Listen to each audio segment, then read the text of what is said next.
Hi, my name is Rick Howell. I'm a TV guy, and this show is called Talk Back to Television. It's about the business of television, how we make the programs, how we distribute the programs, and mostly how we pay for the programs.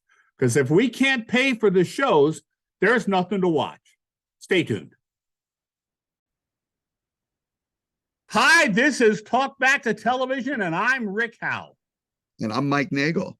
And it's time to get started. Okay, Mike Nagle, you are the head of what, where, what do you do? Where do you do it? So I'm GM for streaming at Gannett, USAToday, and USAToday Sports. And you run the channel that this show appears on. Crazy. Life imitates art or something like that. How could that be? So you're like, well, you have the home team advantage here. So I usually say I'm the one with the off button, but actually you've got the off button. So it could be worse. It could be worse. Thank God it's not bat night. Yeah, okay. Tell us what it's like to run this channel. What do you have to do? What's involved with that? Tell our people. You know, the best thing I can do in many cases, Rick, is stay out of the way of what is an amazing group of people on the content team. Russ Torres' team gives us these amazing stories, tells us these amazing things about people and ways to improve their lives, gives them news, information. We like to keep our information portable. We like to give people news, information, tips on how to improve their day, improve their life. And we do that in many forms, many run times, entertainment, news, lifestyle, sports, documentary. We do a little bit of everything. My job is mainly not to screw that up. And you also negotiate with the platforms of Roku and Stir and some others on running this channel, right? That's right. Goal is to increase the distribution and make sure that when people have the ability to tune in, what they're seeing is making them come back for more. And now USA Today is one of the strongest brands in the news business. How much of your content actually comes from what I'll call the print side of the shop? Are you related that way on a content perspective? Yeah, I think technically we're all related. I think, most of the stories that we put on the air come in some way, shape, or form from either the national or the local news teams. We have our storytellers come from our online business as much as they do from technically the print business.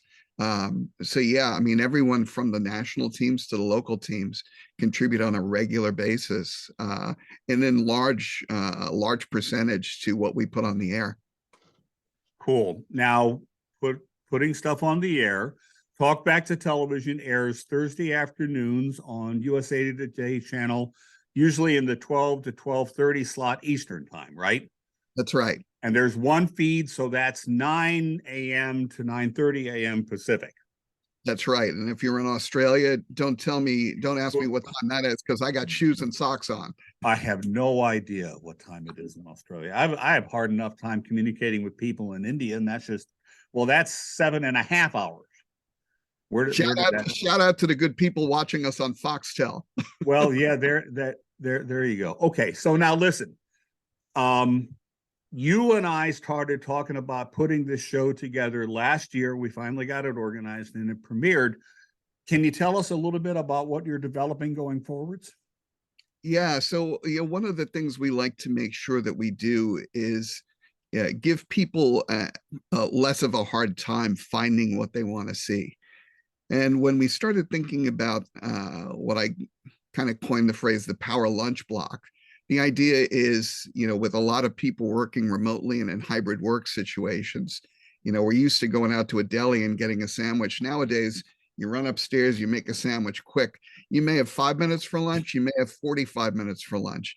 What can I take? What can I watch that's going to keep me tuned into what I'm watching, right, and come away with something value, so much so that I want to come back the next day? So we launched the Power Lunch Block, which Talk Back to Television became a part of.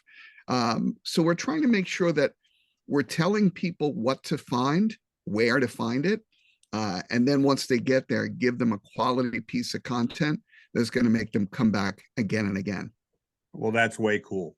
And one of the things that I've added to my content, and just so you know, it's now popping up on Instagram and on Facebook and even on TikTok, is I do a little tidbit designed for viewers, give them something fun to look forward to at the end of each show. And this week's tidbit comes from Whip Media with their study about the most anticipated programs. The first up is a show called, I'm going to make sure I get this name right, Star Wars Young Jedi Adventures on Disney Plus, a show for preschoolers, and that premieres on May the 4th.